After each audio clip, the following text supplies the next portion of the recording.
Le show de moto est rendu possible grâce à la participation de Honda, Harley-Davidson et Yamaha.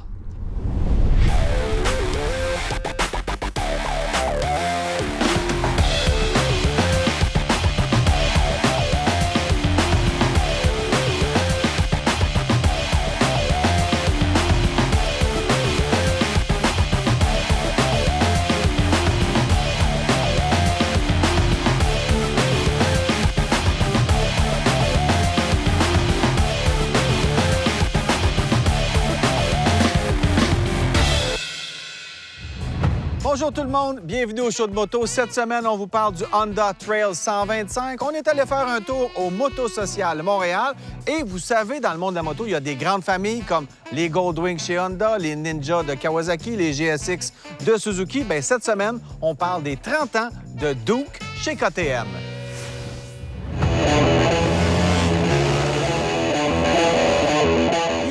Un peu plus de 30 ans, KTM lançait la KTM 620 Duke. Et à l'époque, KTM était connu surtout pour ses motos hors route. On s'attendait donc pas du tout à les voir arriver avec une Naked de rue. Aujourd'hui, toutes les motos Naked de KTM font partie de la grande famille de Duke et ça va de cylindrée de 125 cc jusqu'à la fameuse 1390 Super Duke R. Voici un peu d'histoire moto à la sauce autrichienne.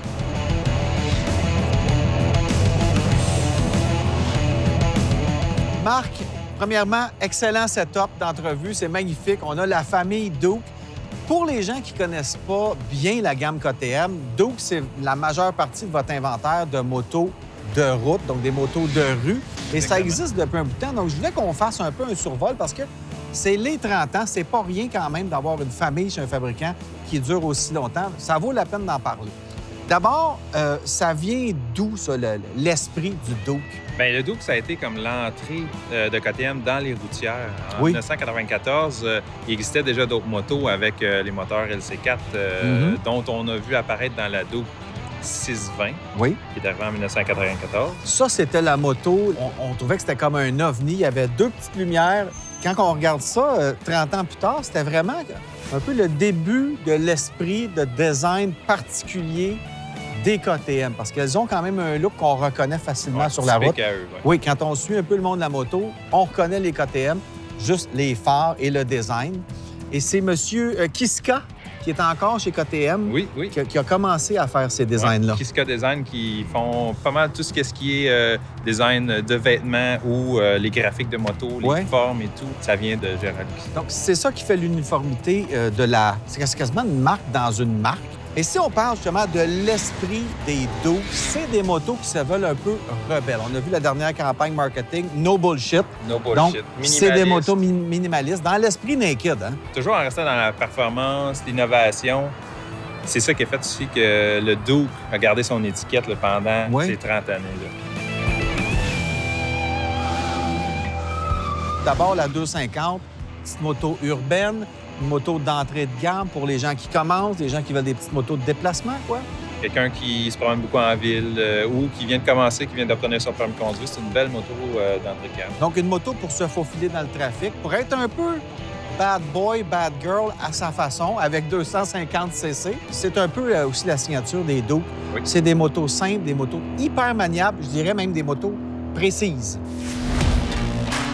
On a ensuite la 390, qui est vraiment une moto, un petit canif suisse, je dirais.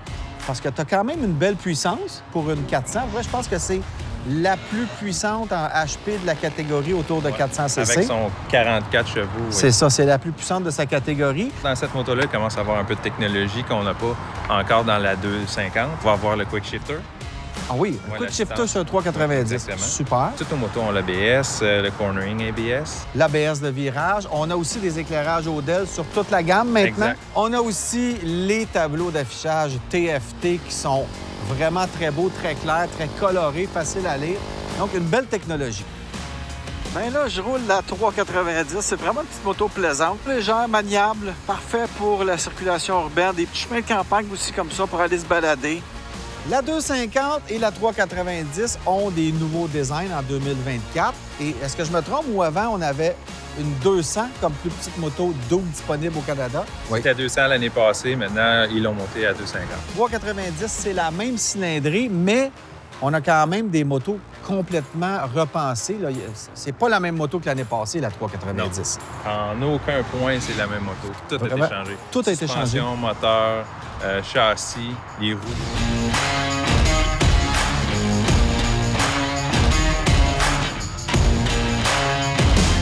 On a la 790 qui doit être une des plus populaires parce que c'est une belle cylindrée, pas trop gros, pas trop petit.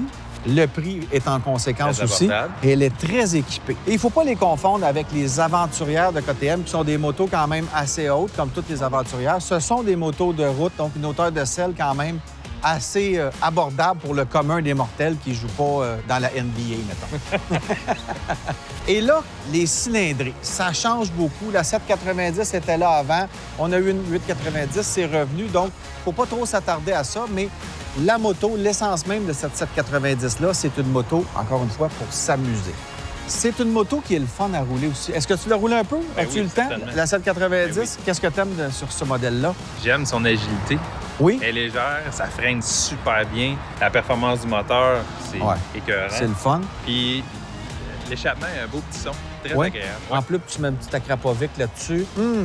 Maman mia, ça sonne bien. cerise Hein? sur le Sunday. C'est la cerise sur le Sunday. Mais c'est vrai que c'est une moto plaisante, d'où son surnom de scalpel. C'est une moto très, très, très précise. Donc, encore une fois, une bonne représentante de la famille Duke, de l'esprit Duke qui est un peu bad boy, un peu performance.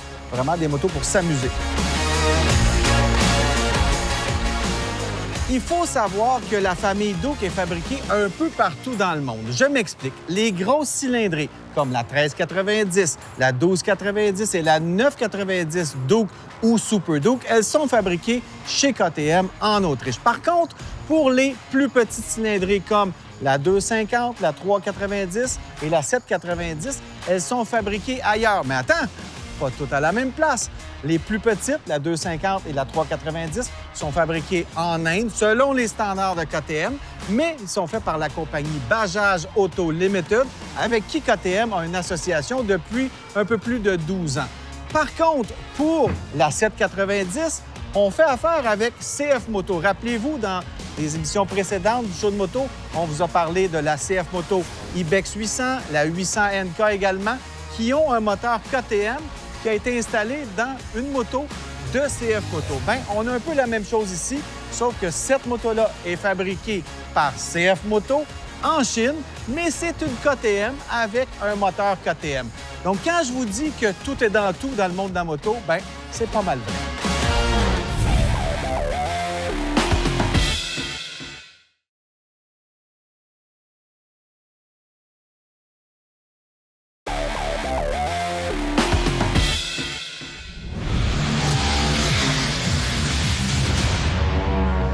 Il y a aussi une belle histoire pour le nom Duke et sa provenance. Il paraît que 2 semaines avant de présenter la moto, on travaillait encore avec un nom fictif. On n'était pas vraiment décidé.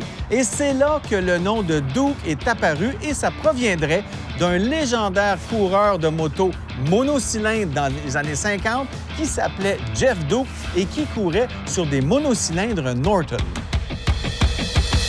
Et là, quand on commence à parler du 990, on rentre dans les grosses ligues, je dirais. On parle de 123 HP. 123 HP pour un poids de quoi? De pas 500 livres à peu près? À peine un peu en bas. Je pense que de 494, on a vu. En termes d'électronique, qu'est-ce qu'on a là-dessus pour contrôler toute cette puissance-là?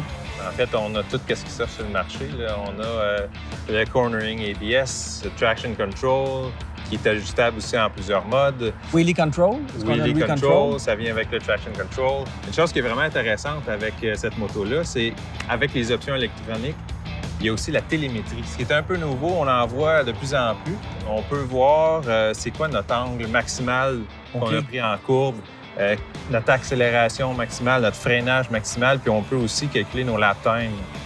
De façon très, très facile avec les boutons. Bon, bien, faut en parler. On voit dans les vidéos comme KTM, les vidéos promotionnelles, on voit souvent ces motos-là sur la piste. Donc, pour les gens qui veulent aller s'amuser, faire une journée sur une piste, c'est toute une machine pour s'amuser aussi, un 990 comme ça, là. Donc, 990, on rentre dans le bike performance et on rentre aussi dans des motos qui sont complètement conçues et fabriquées en Autriche. Oui.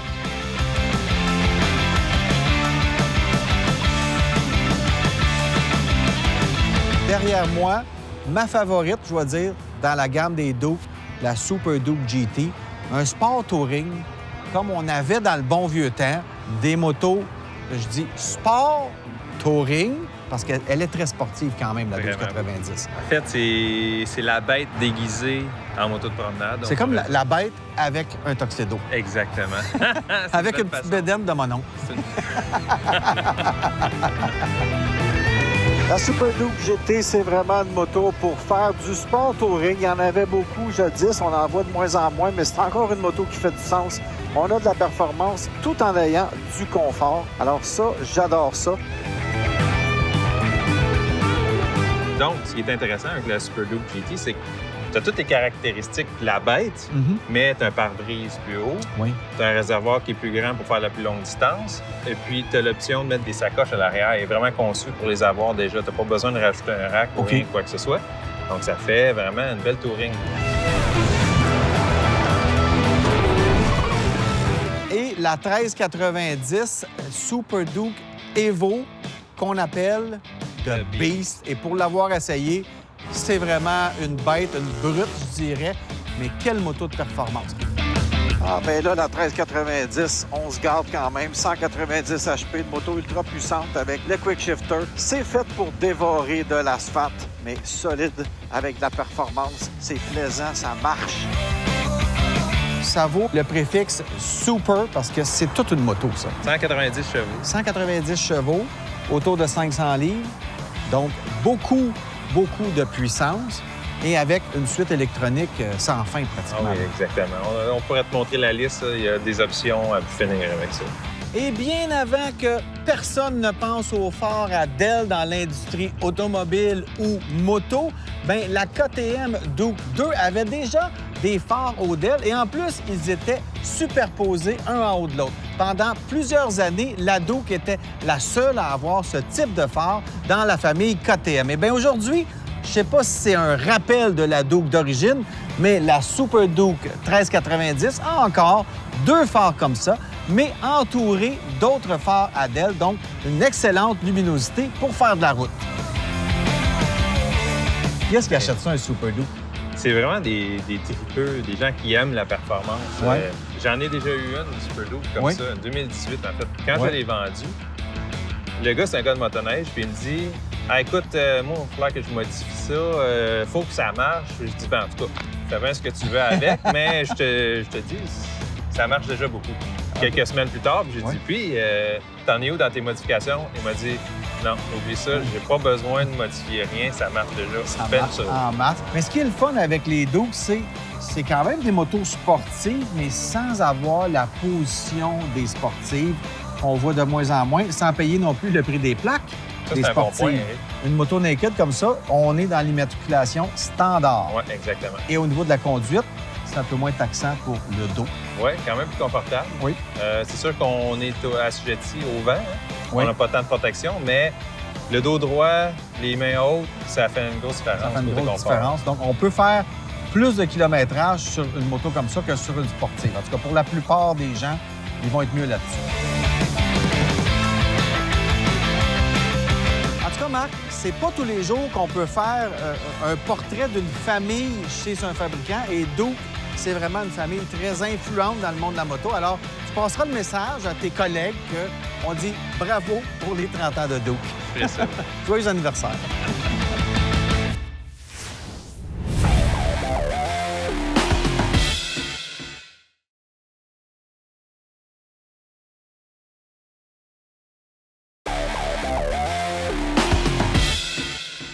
Dernièrement, au show de moto, on vous a fait découvrir le Idle Café à Montréal et c'était le soir d'un événement qui s'appelle le Moto Social, un événement tournant qui a lieu à Montréal, en région et ailleurs dans le monde. Voici ce qu'on a appris le soir de cet événement.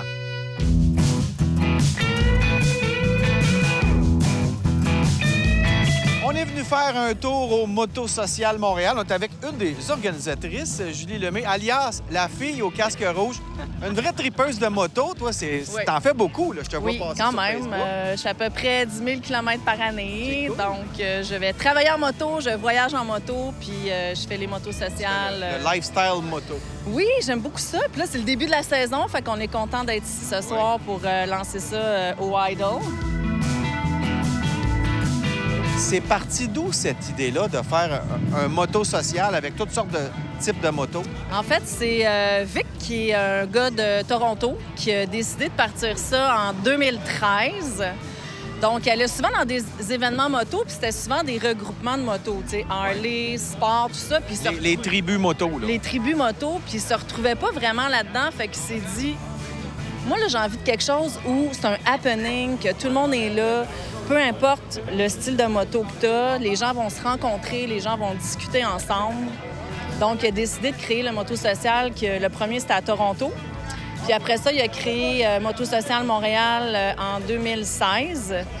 Puis depuis, il y a genre 28 villes à travers le monde. Il y en a aux États-Unis, il y en a en Nouvelle-Zélande, il y en a en Belgique, il y en a en Allemagne. Mais toi, tu t'impliques là-dedans. Pourquoi? Tu donnes de ton temps, là. C'est complètement bénévole. Tu fais ça, c'est ton bénévolat. J'adore ça, j'adore les gens. Puis moi, j'ai commencé dans les motos sociales peut-être en 2017. Puis j'ai rencontré plein de gens, j'ai créé plein de liens. Fait que à chaque fois qu'il y avait une moto sociale, j'étais là. Puis à un moment donné, on m'a approché, on m'a dit « Ça te tenterait-tu de faire partie de l'équipe? » Je dis « Ben oui, ça me tenterait de faire partie de l'équipe. » Fait que là, c'est ma 3e année, en fait, là, que je m'implique. Et votre mandat, c'est d'en avoir combien par saison? En fait, ça commence au mois de mai. C'est toujours le 3e mercredi de chaque mois. Puis normalement, c'est jusqu'à septembre, mais les 2 dernières années, on en a fait un au mois d'octobre parce qu'en octobre, il fait encore super beau. Oui, maintenant, oui. Fait qu'on prolonge la saison et les événements. C'est une excellente place pour venir voir des bikes. Je pense que c'est un crowd très moto, très tripeux moto. Donc, j'ai vu des belles modifications de moto aussi. Donc, juste pour venir faire du lèche-vitrine de moto, je suis sûr que ça fait vendre des motos entre personnes qui viennent assister. Oui, puis t'es pas obligé d'avoir une moto, là. Tu peux Non plus. venir en vélo, tu peux venir à pied, en métro, en skate. Tu peux juste venir voir c'est quoi. Quand on dit que c'est un événement familial, elle est arrivée avec Fiston en moto. C'est quoi ton nom? Julie Et lui? Lambert. Lambert. Bonjour, Lambert. C'est super familial. On a le harnais, c'est super sécuritaire. Tant qu'il touche au peg avec ses pieds, puis lui, il adore ça. Là.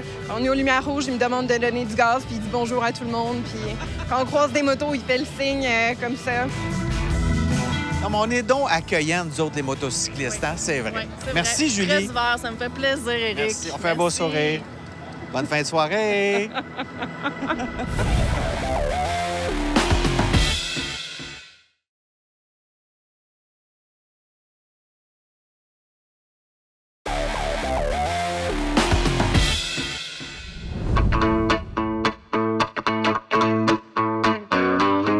On a eu tellement de réactions sur notre reportage qu'on a fait en mini-moto pour relier des fromageries artisanales qu'on a décidé de vous présenter la grande absente de cette famille de mini-motos Honda, soit la Trail 125.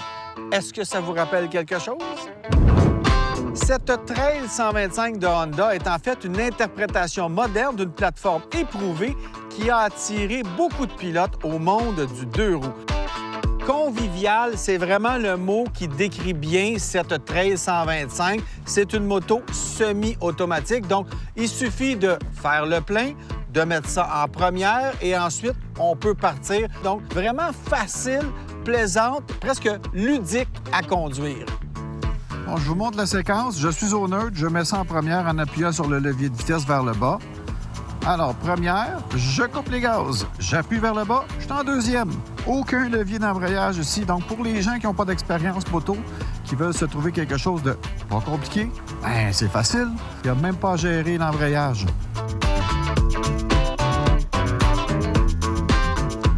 C'est une moto qui est on ne peut plus utile. C'est pour ça qu'elle est si populaire dans le monde pour en faire des véhicules de livraison. On met une boîte en arrière, on peut aller chercher de la pizza, du lait, n'importe quoi. En fait, on va se chercher des excuses pour aller faire des commissions. Et en plus, la consommation est pratiquement négligeable.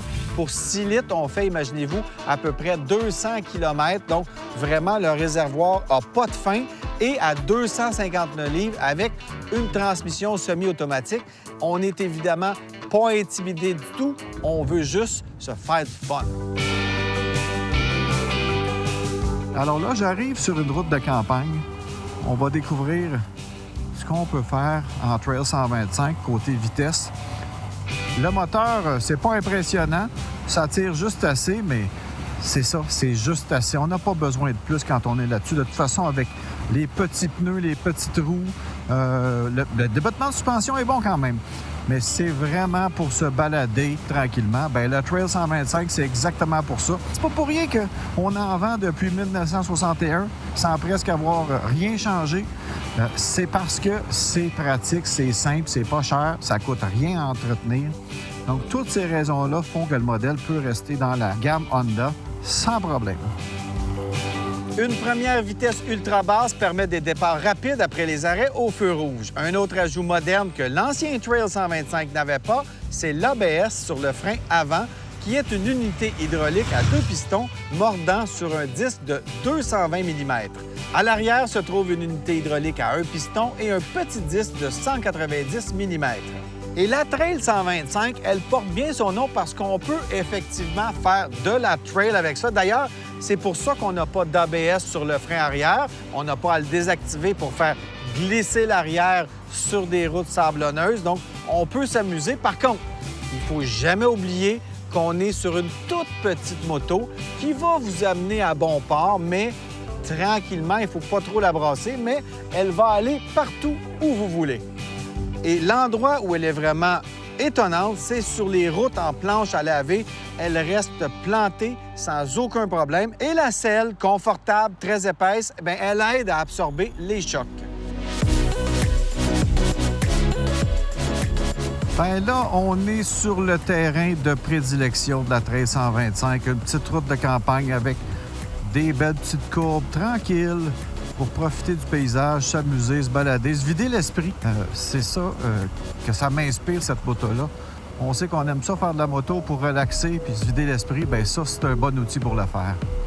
Bon, évidemment, c'est pas la moto qui va vous faire avoir l'air le plus badass au Tim Hortons, mais c'est la moto qui va vous permettre de ramener le plus de beignes et de café à la maison. Donc, c'est un compromis qu'on peut faire. Et en plus, à moins de 6 000 $, c'est vraiment pas dispendieux pour avoir autant de plaisir sur 2 roues. Alors voilà, elle est toujours aussi plaisante et efficace. C'est la Trail 125 2024 de Honda. C'est tout pour cette semaine. Dans les prochaines semaines, on va vous présenter la Honda NX500 qui est derrière moi et une autre mini-moto, la CF Moto Papio SS. C'est ça notre rôle au show de moto. On vous présente plein de choix pour vous donner des idées ou vous mélanger encore plus sur le fabuleux monde de la moto, tout ce qui est disponible pour vous. Je m'appelle Éric Ménard. On se revoit la semaine prochaine.